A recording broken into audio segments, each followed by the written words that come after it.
Lokola tolobaki lelo bobe mesano ezali réunion ya politique. Politique ya mboka ekomi catastrophique, ezali chaotique. Peuple a traversé étape moko makasi na to vivre yango te l'histoire ya Congo. Président Félix azako s'en sortir te ata na dossier moko. Confusion ekoti na niveau nyonso. Na moment tozoloba na éviter ce boyoki makambo ya sécurité ndenge ezali. Éducation bauti ofongola klasi bana bazoko kotanga te ba professeur bazoya te. Toye koloba makambo ya vie sociale ya peuple ezali catastrophique. Toye koloba makambo oyo etali ba frontière ya mboka histoire ezoko kolakisa ke ça ne tient pas. Alors na éviter mutu nyonso lelo aza libre ya opesa point de vue na esi makambo ya mboka. Peto lobaka ka te makambo ya mboka mais to proposer solution nini photo sala. Parce que na éviter ce mutu ana eloko moko ya mwa malamu ezoleka. Pour lelo to continuer kaka système ya Kabila. Tshisekedi asali alliance na Kabila alors ameni vision moko te ya changement. Akena même vision ya Kabila au peuple a fait ce qui est pouvoir pour na changer yango. Le peuple a se retrouver te mboka mobimeza ko traverser étape moko tellement catastrophique dans l'histoire ya mboka na biso. Alors lelo to mekanan ko lobela quelles sont les pratiques et solutions il faut to même. Mutu nyonso opesa lecture na situation ya mboka apesa pe solution il faut to même. Parce que dans le moment oyo il faut vraiment tous avoir déjà des précautions. Aussi ça 5 ans tu sais que dina éviter so ibino boko soutenir yango. Et s'il ne faut pas tout si sango to saladi. Mais il faut to banda déjà ko réfléchir comme diaspora. Et en dehors wana to komeka ko analyser sur politique ya biso diaspora awa. Situation na biso comme diaspora et loko nini vraiment il faut to sala rapidement pour na diaspora même pour na mboka. Donc to sana deux angles les l'autre solo la politique. Na pesi bino parole mutu nyonso apesa point de vue na ye. Merci président pour na ko pesa biso maloba pour na ko kanisa kaka na makaniso ezoleka na mboka. Vraiment mboka eza lokola moko ya parti ya nzoto. Lisu soko eza kobela nzoto nyonso ekobela. Même ata musapi soki ebeli etushaka toujours nzoto mobimba. Ndenge mboka na biso ndenge ezali. Mais soki tozongi na décor ya mboka na biso poto koma na ba situation to komi nango lelo ndengo lobi tokotalisa côté critique pe tokotalisa pe ba proposition ya solution parce que ezalaka malamu te ozo critiquer sans que o mema pe proposition. Ouais. Mais na première position ezali ke makanisi ya bana mboka nyonso ezalaki soki tozwi mwana mboka na moto ya mboka changement ekokota na mboka. Moto nyonso na makanisi na ye azalaki na yango ndenge wana. Mais tobosani ke bato oyo bakamba mboka pendant 18 ans bayebaki déjà ke peuple wana lingi bango te, bayebaki yango très bien. Mais bazalaki na ba levier nyonso na maboko na bango. Yango moni ke bautilisaki seni pesa bango place ya bokonzi. Mais esika oyo bazwaka contrôle ya makambo nyonso ya mboka biso photo za la wana. Parce que système ya mboka na biso ezali ke président vraiment a géraka pena mboka te. Ezali premier ministre na gouvernement na ende batu ba géraka mboka. Mais président soko tali yango bien na biso benda ba congolais tout le monde la yango na angle wana te. Biso tout le monde na président. Yango mona ke président pour akamba mboka malamu azana besoin ya kozala na majorité na parlement. Eza pe moko pe ya ba discours raté ya ba président ya mboka na biso tango basala ka campagne. Il faut ba expliquer na peuple ko voter nga président malamu mais soki na parlement toza majorité te et kozala facilité pour vision na biso et salama parce que nga naza président mais ngai naza na moyen mingi te ya ko gérer mboka soki na majorité na parlement te parce que makambo nyonso ba nous ala bloquer les mêmes problèmes toza nango lelo et yango président kozala na ba intention ya malamu mais lokola azana ba levier ya makasi te na niveau ya parlement preuve que auti ko voter auti ko nommer batu oyo il fallait bakota na cour constitutionnelle mais tala manœuvre ya batambo e mambwa na mabunda ndenge bazo mener vidi. Pourquoi? Parce que bango baza na contrôle à parlement. C'est pour raison pour laquelle que chaque fois il faut bazonga toujours ba négocier kana na leader na bango parce que sans quoi situation mboka kozala bloqué preuve ane que mboka eza bloqué nani Kabund balongola na poste wana ya vice président ti lelo banoma nanu te banoma nanu mutu te eza vide côté kuna donc ozomona ke baza na bastratégie ebele batia bakale na baplace ebele soko omeki biso tokangi kote mais problème oyo tozoleka nango siko na minute yo président eza course au pouvoir Félix alingi akanga côté ya cour constitutionnelle bato ya Kabila bango balingi bakanga côté ya Seni yango ozomona esika ok mboka soki ezokambama na babiloka modele bongo mboka ane koki kodevelopaka te mais mpo na nga proposition ya solution président eza simple eza ke Félix il faut akende na hauteur ya koloba ke non ndenge baélection ndenge elekaki nayebi bien ke eza na bandeko na nga mosusu bazalaki d'accord nango te me nga nakomi na décision sikoyo ya kozongela makambo nyonso ya zero na bandeko na ngai tokangana liboke moko mpo tokende liboso tala kaka soki abandi kokóma na baide ya kosangana na bandeko tala bato ya ngambu kuna mosusu wana ndenge balukaka bakala otyai c'est-à-dire que question ezali ke il faut accepter ya kondima kokolaborer na bandeko na ye nyonso parce que ye moko akokoka makambo oyo te même 5 ans na ye parce que soki aresir yango te ekozala na avantage ya bato wana kote kuna parce que bato wana baza na bamécanisme bango bakocréer mutu na bango moko mpe boye ndenge elobaka nango Valentin Mubaki donc bakobendaka mutu moko na kati ya opposition bayebisi ye yaka biso tokosoutenir yo ozala président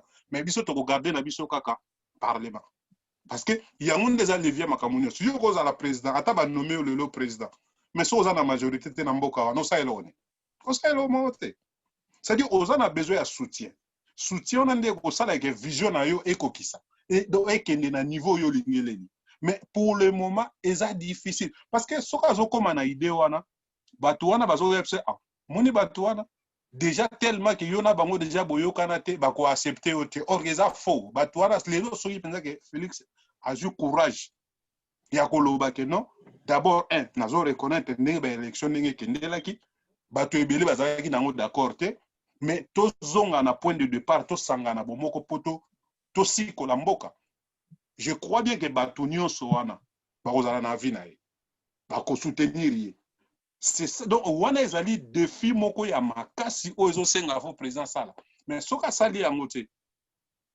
na bamanda na ye nyonso ya kokende nango baennemi na ye eza bato ya FCC eza na lamuka ennemi aza kuna te na bato oyo mpe baza kopesa makanisi baennemi baza kuna te ennemi baza nde na ngambo kuna siko il faut nde bazwa courage wana ya koloba ke non biso tolingi sikoyo ke toboma nanu kokabwana tokangana na bomoko or ke bato wana mpe FCC bakotikela yango tant te parce que so basui kaka réussir mais wana eza mort politique mpo na bango babien oyo baza na yango badétournement baza na yango c'est-à-dire ke ngai nalobaka président ke FCC balonga kuna bango balonga yango parce que tala lelo oyo même ata soki ozopesa makanisi ata makanisi yango ezokende na sens oyo bato bazomona te mais ndeko mosusu mpa kozonga tala bi mais makambo ndeko azoloba kozala mpe na raison mais bato wana bayebi bien ke eza na ka mosusu bien na bandeko na biso mosusu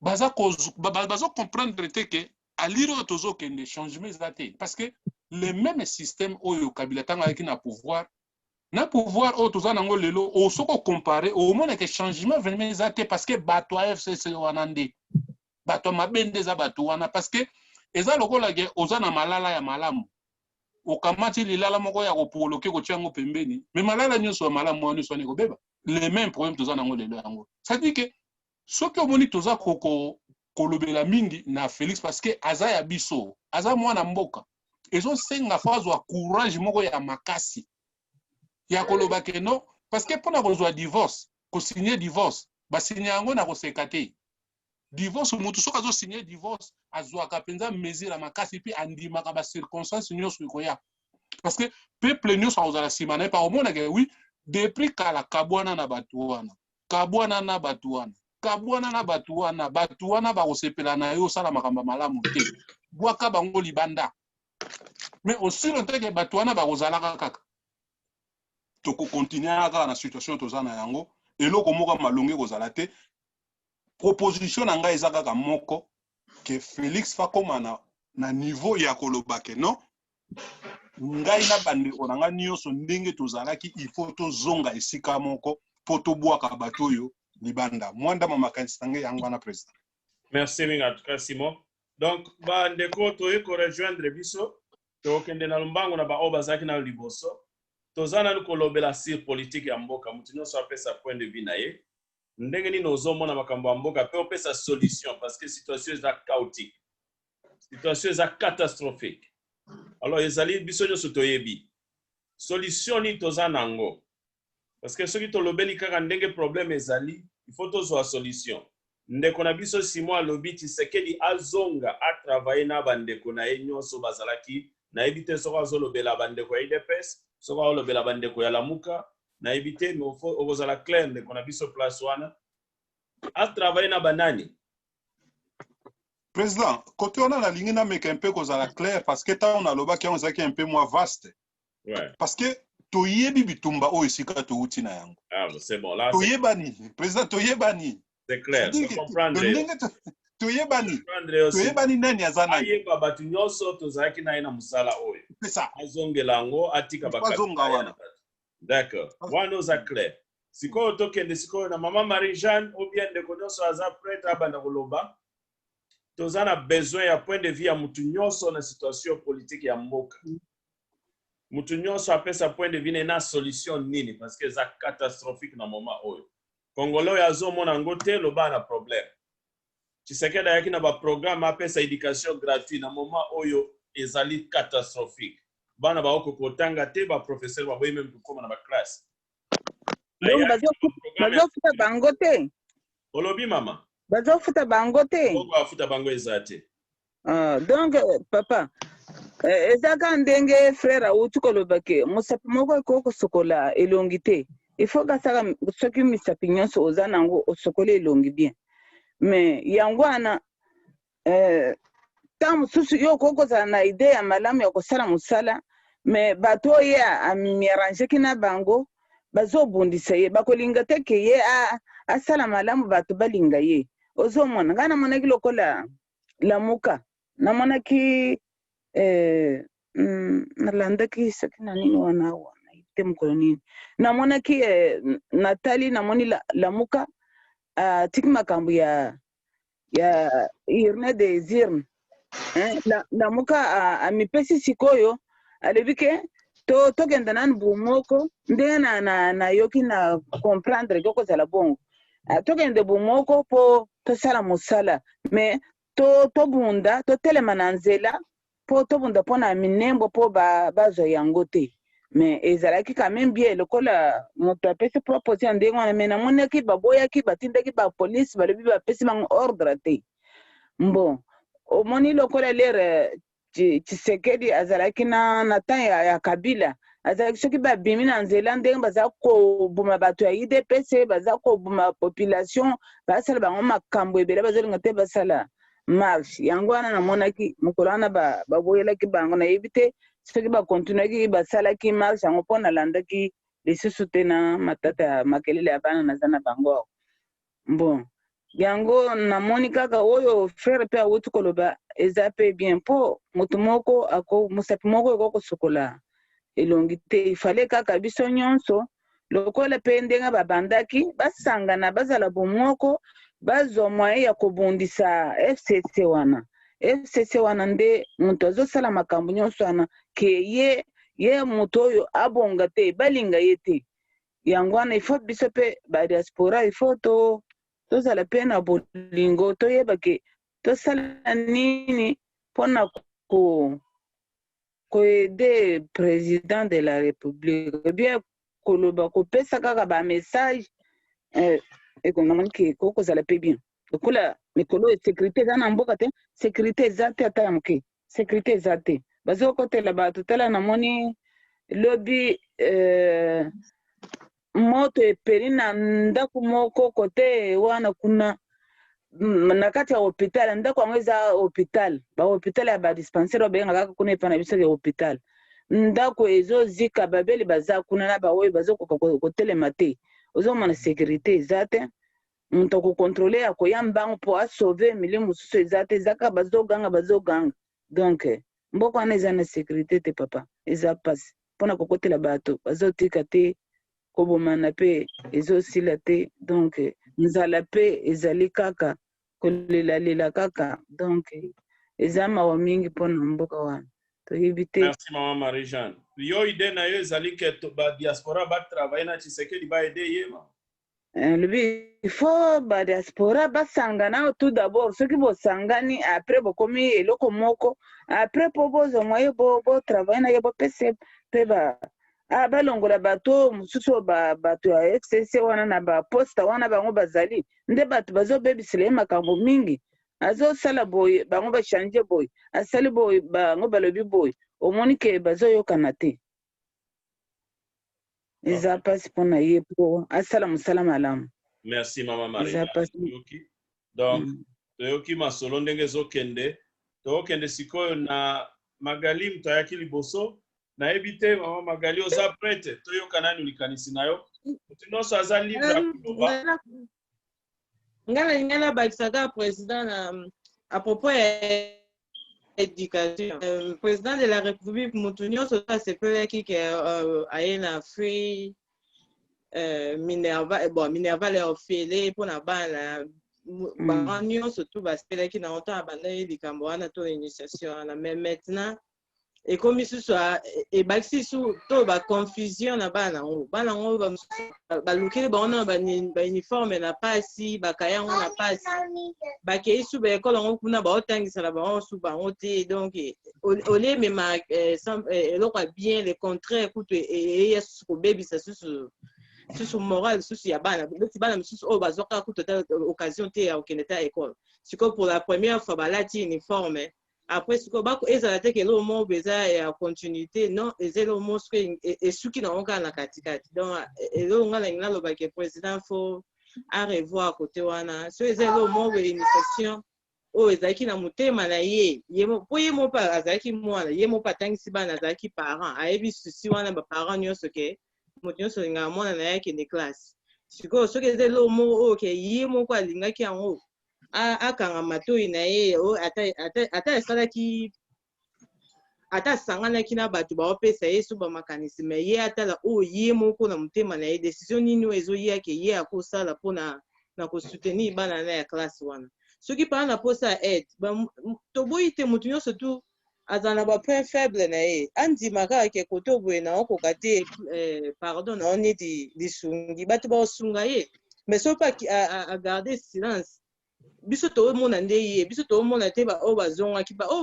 bakendeki deja toboyi na biso te bango mutu baotodirige na CC mais biso toomona ye mutu aza sikoyo le président wana réputation na ye nde mutu ezobeba sikoyo ye nde asalaki po réputation na ye sikoyo bato bakoma mwa kolobela yango na propos ya kote ya positive po sikoyo nde toza boye mutu nyonso to alobelaka kote négative ya propos ya président non eza pena na sens te toboyi te biso badiaspora bon tokenda na biso mosusu na image ya mabe mais eyingi oloba te ke diaspora nyonso tu aza likanisa mabe non ayebi baassociation combien eza na badiaspora yango ameka te akosola te na baoyo ye mosusu ye azalaka na trust na bango akosenga bango mpe aide atuna bango mosusu baide na bino eza nini ya popo ya boye azwaka meme mwa help soki aza posa bisungi mais soki apa azogarde silence merci soki tolandi bien mama Magali alobi président république asenga help na baassociation mpe na baorganisation mosusu ya diaspora ou bien bisika mosusu mpo azokoka te merci mingi. Alors sikoyo tozokende na bandeko bayaki nayebi te tobanda na mama Hortense mama Betty ou bien mama Rachel nani alinga banda biso nyonso toza koyoka bino. Allô?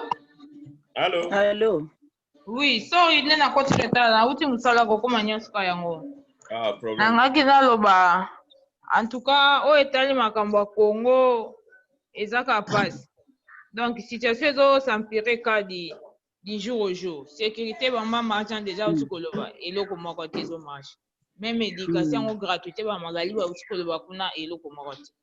Donc tout monde est plan moko ya bien o ezo fonctionner kuna exact. Ata justice yango baloba ki wana ba tozo mona justice eza na deux tranchants. Blatinero ya américain mutayiba biso mbonga baso de mouton bakangi ye ekoma jour asuka ote bamoi na bango mabe asali te balibere bamisusu bakangi bango bafuti bacaution babimi bon rien ne marche na nini wana mpona solution en tout cas fo kaka peuple tozwa conscience autant que peuple nyonso tu tozala liloba moko tozwi conscience ke bapoliticien na biso bazomene biso na bateau on peut prendre une solution mais tant que biso toza diffusé mabe mabe ezali wana me bamisusu bazomona mabe wana te bazomona kaka faci beto nyonso to ya mabe bango bazomona te soki malamu ofati malamu soki mabe o te kabila moto atiki mboka 18 ans na mabe bo 18 ans eselekaki ata okotini na sika population nde fo tozwa conscience ke eza bapoliticien wana nyonso to wana bango baza bien basi na bango baza na poto bana bango bana na poto bana na mbongo na bango biso nde bapopulation nde tosouffre tant que biso tozwa conscience ke bapoliticien wana bazo travailler pour l'intérêt na biso te tomitelemi comme ça tosali renouvellement ya classe politique tozwi bapoliticien oyo baza conscient baza vraiment na bolingo ya peuple batravailler pour na le peuple d'abord mpenza ya solo eza oyo ya slogan te wana nde on peut s'en sortir mais sinon eza kaka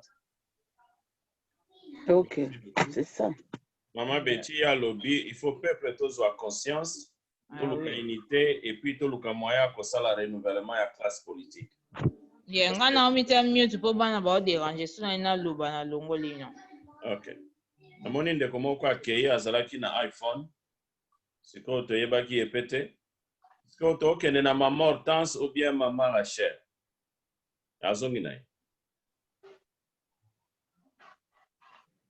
mama Hortense na mama Rachel tozela bino ngai naye nabakisaka mwa moke ndenge mama nani Betty alobi mpona mama mboka na biso donc soki kotali bien mama mboka na biso en tout cas eloko moko oyo ezochange donc eza te insécurité eza kaka kote ya éducation ka ndenge bandeko bauti koloba sikoyo mpona insécurité wana nde nazoyeba te estce eza kaka biso na biso bapeuple ya congolais mutu tozosala bongo to eza nsima ya kabila mutu bazosala bongo mpo ke Félix aéchoué na manda na ye parce que insécurité nde ekomi na mboka vraiment en tout cas eza moyen te tozocomprendre yango te en tout cas donc en tout cas mpona ngai eza kaka soki Félix il faut tosala kaka makasi il faut kobengana barwandais wana donc soki Félix akozala kaka soki donc akotravaille kaka na kabila ekozala kaka mpasi bon tobana kozonga na biso kaka na bamakambo nyonso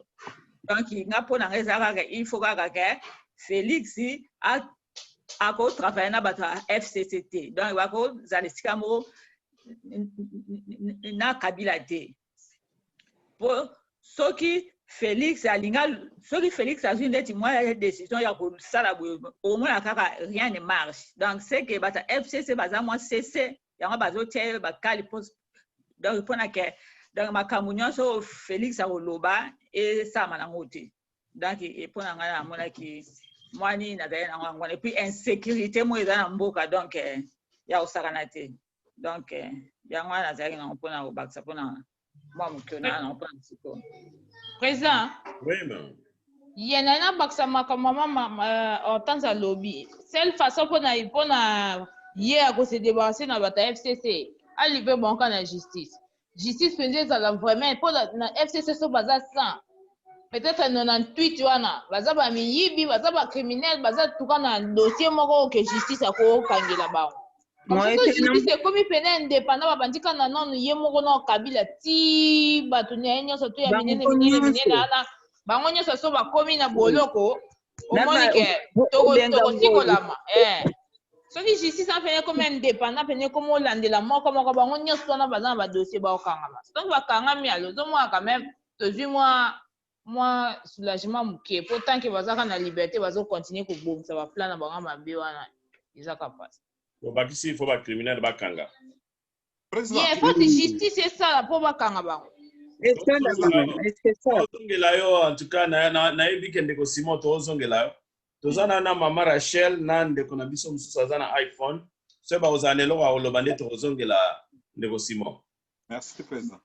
Bon, merci pour Nabino. En tout cas, santé vraiment pour déranger moi mokié. Bokolim sanga semaine passée na kota quitté. Donc le na sali effort ya kota mais santé zo déranger mokienza mbaza na bon moi.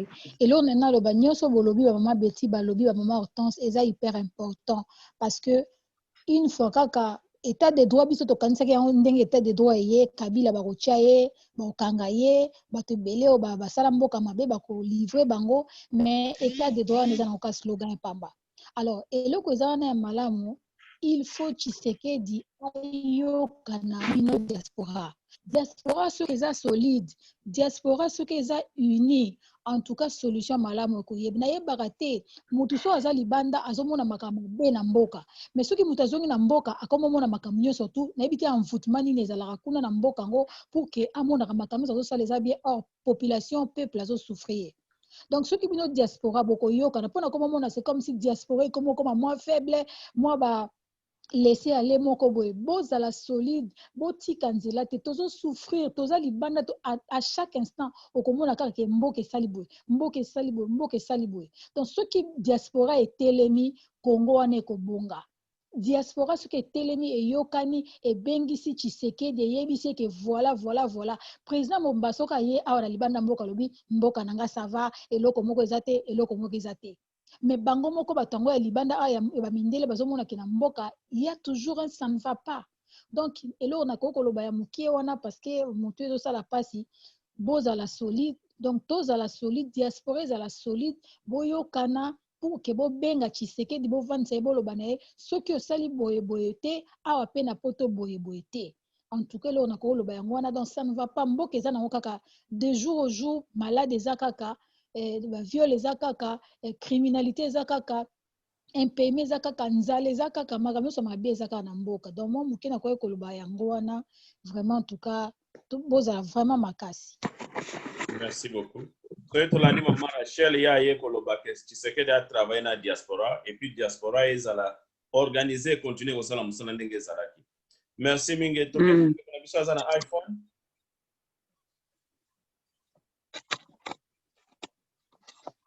Là, ça doit être Marichka ou bien Ozana mute.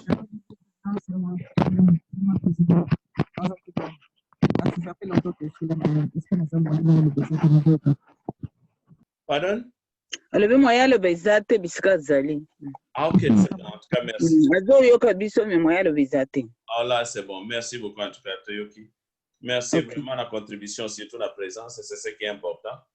Na kozwa moi synthèse comme ça, toko meka kokende na deuxième point à l'ordre du jour, mais tozwa quand même action politique. Et c'est important de sentir que bolingi moi calme ezala na mboka. Mais il faut to meka moya kolobela état de droit. État de droit ezali état ya koyokela mutu mawate. État de droit eza état ya koloba te ke oyokana na bato. Mibeko ya mboka etambolaka ndenge esengeli na mutu nyonso. Même si vous êtes président de la République, il faut que mibeko ya mboka ezali likolo na yo.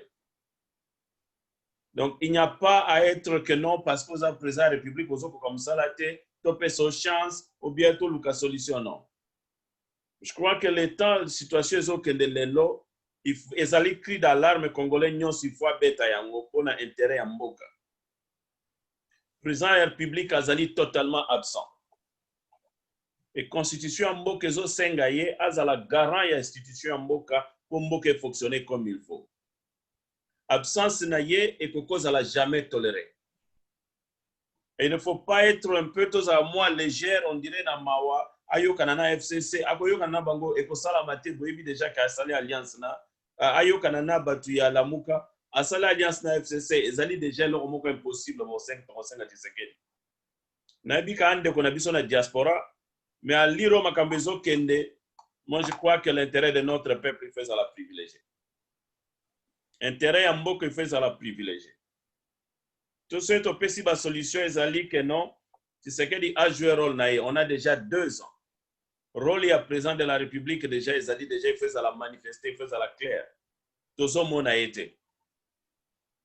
Il y a so long de qu'on a vu 6 mois lobby que non, il y a eu un problème. Nandenga yokanaki, na Tshisekedi Kabila et puis bakosi ba majoritaire, il faut ba président de la République étant bazo sala, ba président ba parti étant bazo la campagne, il faut ba sa peuple que biso bo voter, biso pe ba député. Ça avant moutunyo sa sala l'élection na Congo, il faut y ba parce qu'il faut y ba ndenge constitution mbo zo prévoir l'état et fonctionnement du gouvernement. Alors moi je pense que le président de la République Bazaki censé, c'est pas pour rien, Azaki bien préparé que non. Ce qui a Zaïli président, Kamira Ozala premier ministre, ça attendait qu'il y ait majoritaire dans le Parlement. Donc ce sont des histoires des Alaïs bien prévues. Mais ils ont affaire à un Kabila qui était toujours là pour déstabiliser le pays. Unité à diaspora, moi je pense que diaspora est unie, mais il faut tout renforcer. Ango, Nandimi Ango, Maman Marie-Jeanne, au lobby Ango Penayoki Pende Konabiso, Maman Rachel Abaxina Yango. Mais il y a un problème ici. Le pays ne marche pas. La personne censée mettre le pays en marche, c'est le président de la République. On sent l'absence du président de la République dans le fonctionnement à Mboka. Insécurité à partout. Le projet nous sommes en anglais au salamate. Aïe qu'on a investisseur baboikoya. Chômage na Mboka est tellement élevé. Pauvreté, insécurité à un niveau moko débordant. Même ceux qui ont insécurité, on les a créés par le FCC. Le président de la République, il faut avoir des mesures moko ezali que bateau bazo sans l'insécurité, il faut pas la coupable. Et même encore 5 ans, même qu'à stopper qu'on travaille dans FCC, ce qui a une évidence que Bangonde va continuer la sécurité dans le monde. On ne voit pas le président de la République agir ou prendre des mesures ou encore être sur le terrain pour l'intérêt du peuple. Je crois que la meilleure des choses, dans le niveau de Tozali, c'est respecter les normes. Il doit démissionner. Il est incapable d'organiser l'élection en 2023. Il est incapable de statuer sur le fonctionnement de l'État. Il est incapable de fonctionner sur la sécurité de notre peuple. Il est incapable de travailler sur l'intérêt de notre peuple, à bouger sur les normes pour fonctionner dans leur côté. Il doit démissionner. Et c'est la moindre des choses. Ce qui est là, tout le balangage politique, ça serait mieux. On n'a plus le temps à perdre. Parce que l'avenir du pays est mise en jeu. L'avenir de notre peuple est mise en jeu. Il n'y a rien qui marche dans la stabilité à Mboka. Il serait important qu'il y ait un langage politique. M. Tshisekedi devrait déjà comprendre que non, Azoko Kate. Ce qui est mon cas, sa demande n'a été à sa démission. Nous devons demander déjà pour préparer le peuple Nabiso, qu'organiser la marche dans Mboka, tout ça démission à Tshisekedi. Et le gouvernement Wani fait ici là. Non seulement Tshisekedi faut démissionner, et faire un gouvernement où on a organisé des élections anticipées. Parce que nous devons sauver le Congo. Nous devons sauver notre peuple. C'est très dangereux de continuer à lire Tozo Kende. Il n'y a pas de choses à minimiser. Je pense que c'est très grave. Nous, on a travaillé avec Tshisekedi, le long de qu'on a vu sur le lobby, 6 mois que nous à reconnaître tout travail. Il a 2 ans. Il avait beaucoup de temps à reconnaître en haut. Il a minimisé tout ce qui était pour lui pour Nakosungamoka. Il a préféré privilégier son intérêt à pouvoir naïe. Et voilà, il a sacrifié le pays. Il a sacrifié notre peuple. On ne peut pas continuer encore avec Tshisekedi. Il faut qu'on organise les élections anticipées. Et ce gouvernement, c'est un gouvernement démissionnaire. Le président de la République doit partir. Nous devons parler l'intérêt du pays. Parce que tout l'état de droit, ils allaient être capables de caméra. Étant de droit, il faut aussi parler l'intérêt de notre peuple. Il faut parler le langage de notre pays. Mbokeza Okufa, moi je pense que la meilleure des choses pour le moment, c'est de sauver le pays et de sauver l'avancée de notre pays. Parce que si on continue à lire on Tshisekedi, on aura encore beaucoup plus, il y a un graissement dedans et l'avenir du pays sera mis en jeu. Je pense que nous allons un peu clair. S'il y a quand même des questions dans l'Ikambouana, je vais éclaircir. Mais je crois que c'est la meilleure des choses. Je vous remercie. En tout cas, président, Ozala qui est clair dans l'explication, clair, vraiment. Parce que situation ya mboka président bato il faut juger on a fait. Non na ba émotion na ba sentiment parce que soto zo ke na ba émotion na ba sentiment to va tourner rond. Ezo kene na avantage ya bato FCC. Parce que but na bango ezalaki ke ba réussir ko kabola biso. Et puis ba réussir ko sala yango.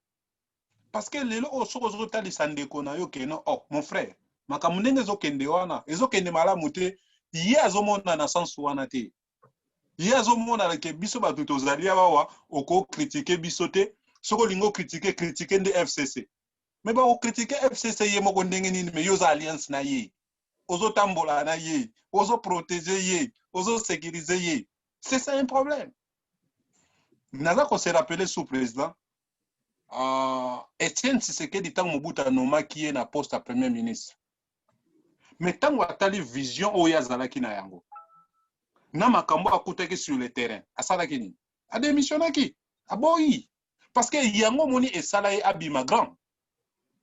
Bato bele balobela Tshisekedi abi ke non, mais soka azalaki kaka mutu akendeki pouvoir pona pouvoir. Akoye pe kovana na place wana. Azwa bambongo na ya tonga bandako na ye. Mais acte wana salaki etikala na mito ba congolais. Parce que ozo pesanga poste o nazomona ke ekomemanga nulle part. Na bitumba na nga nyonso nga na bundi. Na ya ko baby sango kaka pona poste ya premier ministre o lingo pesanga et puis natali na kati kuna ba miyibi batondi ebele bato bato nyonso bataba désordre bazana kati nga na gosala na bato modèle ndengo wana te soko lingo continuer na makambo na yo menga na démissionner. Yango loko to senge pas Félix César ngwana. Parce que chaque fois président soki Kabila bimi na média et tiaka tolé moko ya osakana te. Or kazaki mutu moko ya ko tiaka tolé na mboka wana souté. Normalement le peuple a un problème, le peuple a vivre dans la pauvreté. Il ne faut pas que ça l'impressionne na biloko wana ndeko ngai. Ezambongo. Bazo pesa bango. Tozana na sepeli na intervention na ndeko Simon. To mekana lu to yokana lu batu nyonso sur l'évolution et la procédure que Tshisekedi a démissionné. Est-ce que mutu ana préoccupation ou bien mutu ana question? Parce que c'est la meilleure des solutions ezali officielle. Non seulement Tshisekedi, mais tous les gouvernements. Ils sont démissionnaires. Le gouvernement est décevoir le peuple. Mboke zane sécurité za même mise en jeu. La situation ba minembo eza ba situation mo mikete. Comment dans un pays qui fonctionne beaucoup zo ba étranger pour reconnaître bango pour pesi bango entité moko ya mboka kabo. Il y a des histoires incroyables que Tshisekedi est en train de mettre en place. Moi je pense que Soki Azalaki président de la République pour l'intérêt du pays, makambo ya na FCC talingaité, moi je vends l'intérêt de mon pays. Soka kende kuna azo sala la mboka, moi je m'en fous. Ako sala na ba diable soka lingi. Mais soka osala la mboka c'est bon. Mais soka akei kuna azo sala la mboka te akomi ko privilégier l'intérêt ya bâtiment oboye pona ko détruire l'avenir du pays, ko déstabiliser sécurité en mboka. On ne va pas le pays avancer. Moi je crois que la meilleure des choses, c'est d'aller mettre en épreuve juridique aux loi d'enge lobby. Le monsieur doit partir. Et nous devons commencer à prendre des précautions pour nous la démission à Tshisekedi. Préparer notre peuple dans Mboka Mobimba. Au lieu président il y a président Yalamuka a organisé la marche qu'on a pour Minembe. Moi je crois que marche à Minembe est qui n'a pas fondé pour mater. Marche à Ngake ko sala ma démission à président de la République. Parce que c'est la haute trahison. Il faut parler politique. Président. Ah, dans ce conseil. Yeah, na lobby, on a raison. Au lobby, tout le langage politique. Mais est-ce que le langage politique au bito tout le lobby? Il y a un peu de politicien na biso na bango ba yoka. Non, mais ils n'ont pas le temps à Koyoka. Nous devons leur apprendre. Ils ne savent pas. Comment qu'on organiser marche à Minembe? Je pense qu'il n'a pas compris ce qu'il faisait. Minembe, ce n'est pas un problème. Minembe, c'est le rêve, il y a président de la République, il y a gouvernement. Il devrait demander il devrait demander démission à Robert ou bien démission à président de la République. C'est ça. Minembe, c'est quoi? C'est des entités, ils allaient montagne à Congo. Et le peuple, il y a victime, il y a désordre, il y a président de la République. Il y a victime, il y a désordre, il y a Robert. Et Batouane, il ne faut pas démissionner. Ce peuple-là, ils n'ont rien. Ils n'ont rien. On a organisé marche pour la Minembe, c'est quoi? La marche devrait être là pour la démission à Rubero ou bien arrestation à Rubero. Et ils pouvaient même préparer que non. Mais Rubero y a lobby. Il y a même qui ont installé banani wana ya qui ah Chris, can you stop please? Chris de biso ya ye. Membre na biso wana président Congo support. Mwana te ya qui na émission muta installé qui ezali ministre ya soki affaires étrangères soki nani ya provincial. Alobaki, c'est ça qui déclaration yoka qui il n'est pour rien dans tout ça. Nalandi est vraiment, mais je pense qu'il est libre de dire ce qu'il pense. Mais tu que image ezali. Tout le monde a image un ambassadeur des États-Unis, basala ikuna. Ceux qui va contredire l'image qui fabriquait, d'accord, peut-être basala va contredire un mot. Mais nous notre problème c'est pas là. Comment province o ezali que ça a conflit? Comment que entité bato bazali ba réfugié? Boyana mboka, boya ko imposer beaucoup na territoire. Ça ne s'explique pas. Ils ont le droit ya ko senga ba pesa bango séjour na nationalité, nous allons reconnaître cela. Et ba sengi yango ba boyli bango ba okokanga. Mais c'est pas réclamer un territoire, ça c'est grave ça. Et si le président de la République a zo permettre l'okandengwana, ça c'est la haute trahison. Il n'a pas sécurisé notre peuple. Il n'a pas sécurisé notre pays. Koba qui s'appelle na ozoloba wana ba mine mwana bazoloba eza même pas cité eza même pas ville ezali montagne bon montagne boko mo comme ça eko ma commune na ndenge ozomona ke eza ta fondé te makabazo sala non c'est eza désordre ya niveau ya gouvernement ya mboka peuple azali azako se retrouver le pays ne marche pas. On ne peut pas avoir un président de la République qui laisse faire de pareilles histoires. Naïbi qu'à se ressaisir mais c'est trop tard. Il devrait prendre des précautions et bandeli. Que de pareilles histoires ne peuvent pas exister. Même 1 kilomètre à sol et à Congo, on ne peut pas l'hypothéquer ou le donner à n'importe qui. Parce que la terre n'a pas de valeur ancestrale. Au moins, on a biso batike la biso mabele. Et mabele wana ezana histoire nango. Okuta ke ba peuple moko bazana culture moko ezana kati ya terre wana. Soit bazana eloko mo baliaka, soit bazane lo mo basalaka, soit bazane lo, donc tout est bien planifié.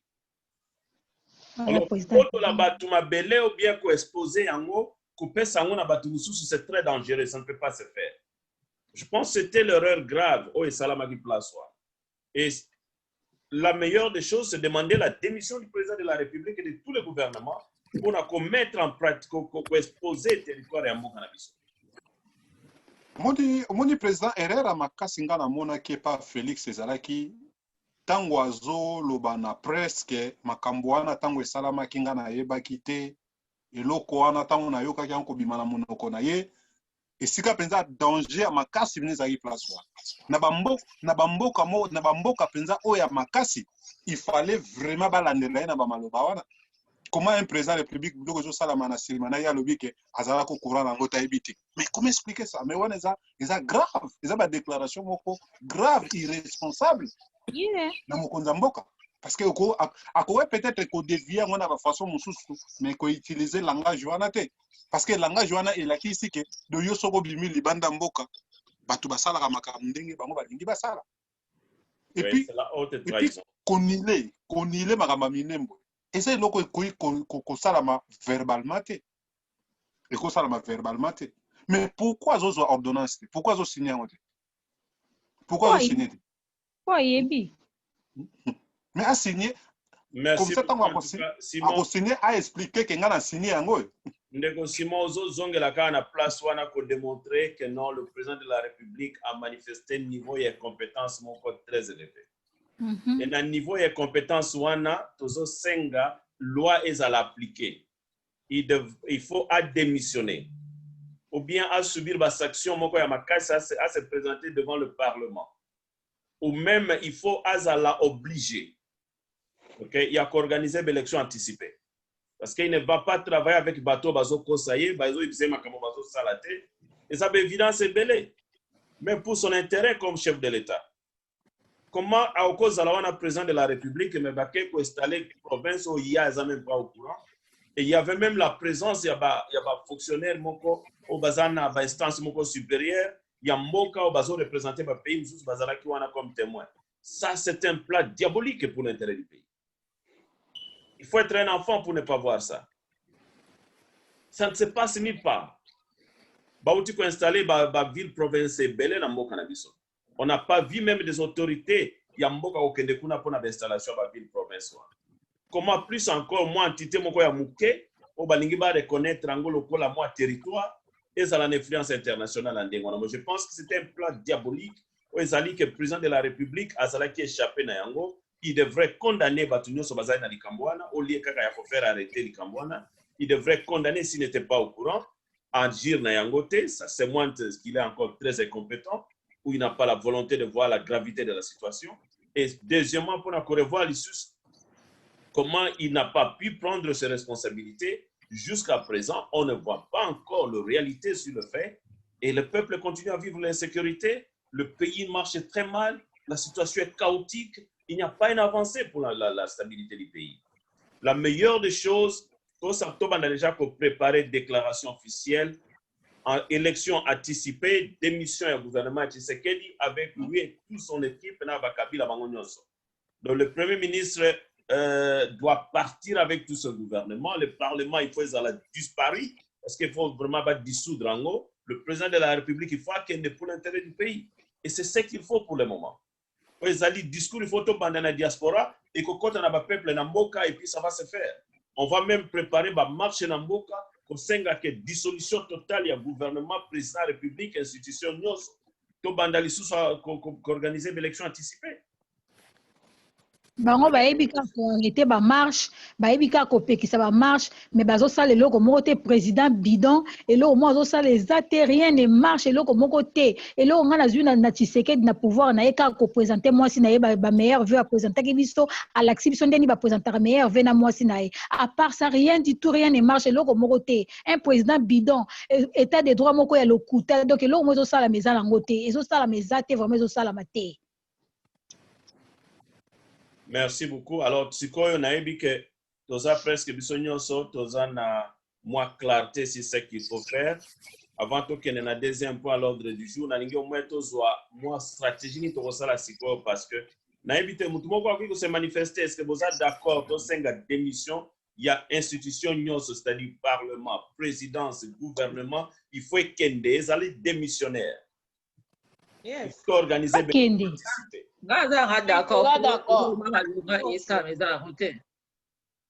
Ok. Tozo banda programme wana toko benga me bande kuna biso ya ba représentation na biso na Congo na ba ville nyos to banda déjà ko préparer yango parce que c'est vraiment de l'urgence. Mokezo kende très mal, la situation est chaotique. Donc nous devons nous mettre en place pour na eloko wana tozo a responsabilité yango to banda déjà pe ko solo na bande ko opposition na mboka diaspora mobimbeza à l'impliquer. Nous devons commencer à travailler. Puis, Mikandato, comme Mikolo, au niveau international, c'est de demander vraiment qu'il y ait la justice et le fonctionnement d'un état de droit au Congo. Et les gens qui sont des criminels ou les gens qui ne sont pas, qui sont en train de trahir notre peuple, trahir notre pays, comme l'actuel gouvernement de Tshisekedi et toute son équipe, ils doivent être tous partis. Il faut pas qu'il y ait rapidement, tous la stabilité dans le Mokato, dans l'État. Et puis, l'élection est mon pays à l'anticiper. Président, nangaki na bakisa mo eloko moko likolo ya makambo olobi. Oyebi président makambo ezoleka na mboka wana soko ozotala yango de près o comprendre que mboka wana na ba problème. Oyebi pourquoi que Rubero akozala inquiété. Pourquoi? Parce que ezali na échange moko ezosala na kati wana. Longondo ministre ya santé. Normalement, il fallait que babengisa ye na parlement aya ko rendre ba compte na makambo etali Covid ya Congo. Makambo ndenge lekaki. Mais histoire nango eleki kaka calmement silence eleki nango na tete nyonso na kimia nyonso ebungi nango. Ce sont des évidences. Wana ozo bakara évidence et compétence du gouvernement. Ozo bakara évidence et ndenge gouvernement za démissionnaire. C'est ça. Ozo bakara évidence que non ça ne va pas pour situation chaotique. On a un problème il y a passeport. Tout ça un problème à passeport. Chaotique. Rien ne marche. On a pas de problème à passeport, on a un problème à fonctionnement, on a un problème à justice, on a un problème. Tout ne marche pas. On dit, mais évidemment, c'est belé. Rien ne marche pas. Na moni ndeko Jessi oye mafungu makasi na moni olia mingi. Vous avez bien bien. Oui, mabundi vraiment, c'est bon. Pour ta la santé mouke, pour na moni okumolia bien mikolo. A dit madame a occupé bien. What? Ah, Betty. Ah. OK. Ça c'est fait au monde Jésus. Olobini ni pour na mboka. Bon, pour l'instant, mon beaucoup de marché, il n'y en a rien, ça marche. Ça veut dire qu'il faut qu'on va changer le système, tout le gouvernement, ça veut dire que, au soit, fait ça changer, à Balongo, là-bas, premier ministre, va changer le gouvernement, pour depuis que Banda qui n'a bango, rien n'est au marché. C'est clair, merci Minga, en tout cas, Jessi, c'est clair, na Congolais, nyos. Donc, merci na problème politique, nous sommes d'accord que rien ne marche au pays. Alors, Tozo Banda, Moussalawana, il y a démission du gouvernement de Tshisekedi. Non seulement démission, Tozo Sanga vraiment dissolution, et Kende, il n'y a même pas l'histoire.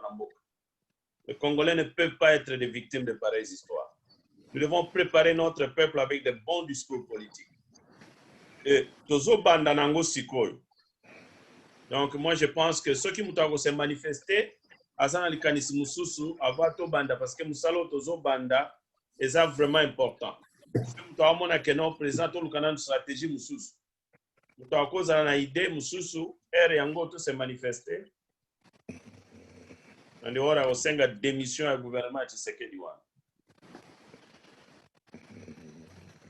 On parle à parlement, gouvernement, na présidence. L'institution, on a une il faut kende rapidement. Même Sénat, à Bossani, même Sénat.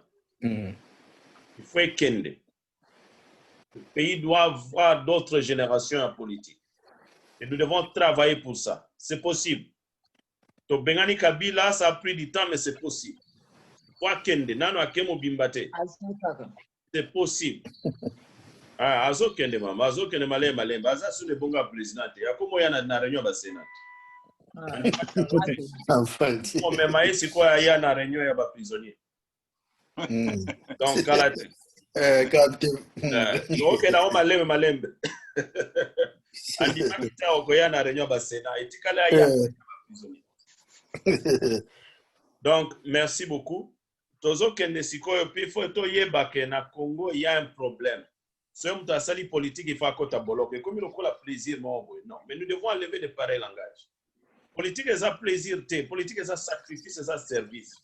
Et c'est ce qu'il y a encore dans la prison, les politiciens au Congo,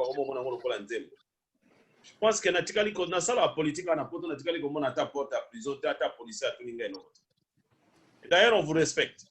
Mais dans le Congo, c'est le contraire, c'est bizarre. Une vision, la réalité à Malamouté. Il faut moins arrêter en auto me m'appelle langage wana ndeke tozo me malangage anti-tribalisme. La réunion à la fois passée bandeko boyakite langage anti-tribalisme toza ko insister yango na diaspora na communauté na biso nyonso. Congo ezali na mboka moko te na Congo eza ya congolais te. Eza te po soki yo lelo lobino eza kune pa na bino ba Congo langage wana ko bima te na congolais. Eza kune pa na bino baluba langage wana ko bimaka te na congolais. Toko za congolais Bazaire eza ya yo, Kasai eza ya yo, Équateur eza ya yo, Kivu eza ya yo, Lubumbashi Katanga eza ya yo, Kisangani o Zaire eza ya yo. Eza na kwe moko te ya Congo eza ya yo te. Bandundu eza ya yo, Kinshasa eza ya yo, Bazaire eza ya yo. Donc mboka wana ezali te keno bino kuna batu ya no. Totika langage wana so kuto ayebisi yo semaine on a souffrir mingi. Mutu moko azwinga ta na téléphone na yebisi avant na solano banda ko retirer parole wana. ayebisinga makambo yango ya Kivu wana vraiment esilaka te bango kuna bato yango ya Kivu bandenge nini nalobi avant nasolola na yo retirer parole wana comme président nalobi mabe nalobi retirer parole wana Kivu eza ya ngai okito eza ya yo Kongolo ozoloba na ngai eza ya bango te me président nalobi retirer soko boy na okata téléphone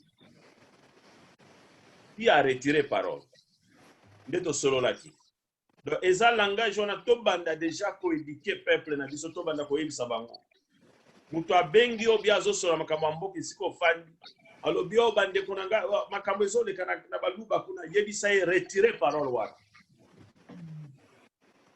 eza mboka ya baluba te eza mboka ya bakongole makambo ezoleka kuna na Kasai eza ya yo biso na Congo support tosala marche je suis Kasai tosala marche je suis Beni o Minembwe eza montagne moyen tosala marche je suis Minembwe eza te toza ko reflecter loko nini place wa mais na problème a Minembwe toko senga démission ya Ruberwa démission ya Tshisekedi te bango de ba trahir peuple congolais bazui territoire na biso ba pesi na étranger et ba reconnaître bango autochtone wana et ça grave ça pour un chef de l'État et ça grave on peut pas s'amuser avec nos territoires donc tokende sikoyo na deuxième dossier à politique ya lelo na kanisi biso nyo toza clair place wana deuxième dossier à politique ezali tolobela muke sur politique ya banglais awa makambo ezoleka na élection ya ba américain avant tokende na divers. Parce que moi, alors, il faut que le Mikolo, ceux qui battent le Tozo Kango, les Américains vont organiser l'élection. À peine à Londres, vont organiser l'élection à gouverneur. Alors, il faut moi tous à très vigilant dans la situation. Parce que biloko est sungarabiso. To travailler à un niveau, mon copé, à l'Icolona, à politicien à un niveau nyos. Alors, na ebiete peut-être Mikolo, battre belé, bazana, ba vision belé, na makabetali. Labour Party na ba conservateur pe na ba républicain na ba démocrate to me ka moya ko tala ba vision na biso poto supporter bato to travailler na bango ko bango nde ba isunga biso ke to sala politique internationale awa to bouger makambo ezana mboka alors il faut to zala to garder bonne relation na bango na kosenga vraiment bandeko bazana grâce à voter nyoso to s'enregistrer pour na voter l'élection à gouverneur à Londres. Et bah, oh, même les États-Unis, tous sur la bango, va s'enregistrer, va voter. La parti politique au Oezaya Malam pour Nabiso Congolais. Les États-Unis. Alors, on a évité ceux qui m'ont causé à l'Ikanisi Place Wana pour la Makambetali d'élection américaine na ya anglais. Merci Mingi. En tout cas, tu vois, il y a divers qualités.